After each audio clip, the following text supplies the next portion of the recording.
Image copyright Facebook. Gauri Lankesh, a prominent Indian journalist critical of Hindu nationalist politics, has been shot dead in the southern state of Karnataka, police say. Gauri Lankesh, 55, was found lying in a pool of blood on her doorstep in the city of Bangalore. She was shot in the head and chest by gunmen who arrived by motorcycle. The motive for the crime was not clear. The most high-profile Indian journalist murdered in recent years, Ms. Lankesh, was buried with full state honours. The Chief Minister of Karnataka, Siddaramaiah, was among those who attended the funeral. There were also protests against her killing in several Indian cities, including the capital, Delhi. Image caption. There have been protests against the killing of Gauri Lankesh across India. Indian reporters are being increasingly targeted by radical Hindu nationalists, activists say. In the last few years, journalists seen to be critical of Hindu nationalists have been berated on social media, while many women reporters have been threatened with rape and assault. Ministers belonging to India's ruling Bharatiya Janata Party (BJP) have also openly attacked journalists, using terms like prostitute, a mix of press and prostitute, to describe them. Who was Gauri Lankesh? Image copyright Facebook. Gauri Lankesh. Image caption. Gauri Lankesh was known as a fearless and outspoken journalist. Gauri Lankesh was known by many simply as Gauri. She edited a weekly newspaper and was known as a fearless and outspoken journalist. She was known for her secularist criticism of right-wing and Hindu nationalists, including members of the BJP.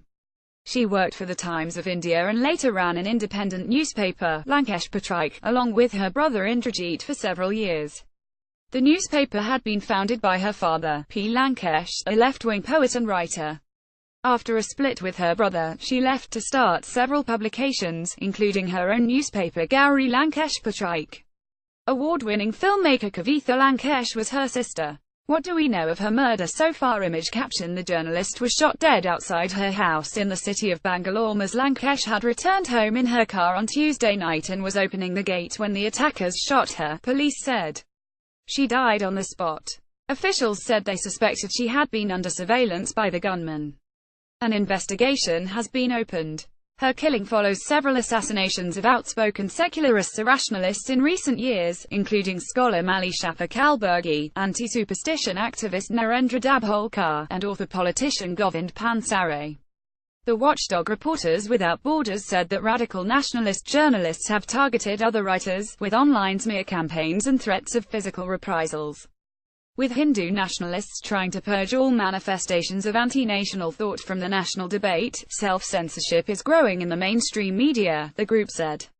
Why was she so controversial? Image caption. Relatives of the journalist mourned her death. Ms. Lankesh's tabloid was known for its left-leaning views and was facing several defamation cases. She was sympathetic to the Naxalites, or Maoist rebels who have been carrying out a bloody insurgency against the government, and was involved in the reintegration of former rebels. Ms. Lankesh was convicted of defamation last year for a report she published on local BJP leaders. She was sentenced to 6 months in jail and was out on bail and appealing the conviction at the time of her death. In an interview with Narada News last year shortly after her conviction, she criticized BJP's fascist and communal politics and said, "My constitution teaches me to be a secular citizen, not communal. It is my right to fight against these communal elements. I believe in democracy and freedom of expression, and hence, am open to criticism too. People are welcome to call me anti-Bor or anti-Modi, if they want to. They are free to have their own opinion, just as I am free to have my opinion." What has been the reaction to her murder? Her death has been widely condemned across India. Protests have been held in several cities including Bangalore, Mumbai and the capital, Delhi. More protests are planned for later today and over the coming days. Karnataka State's Chief Minister Siddaramaiah was one of the first to respond to her death, calling it an assassination on democracy. Noted writer K. Marulasidappa told the BBC the attack on the select writers is obviously happening because they are able to mold public opinion. There is a pattern in the way assailants come on motorbikes, kill, and vanish. There cannot be any personal reasons attributed to her death because she had no personal enemies. So, the possibility is only political. The news has made top headlines in Indian media, with editors and journalists condemning her murder and paying tribute to her work. The Editors Guild of India released a statement calling her murder an ominous portent for dissent in democracy and a brutal assault on the freedom of the press.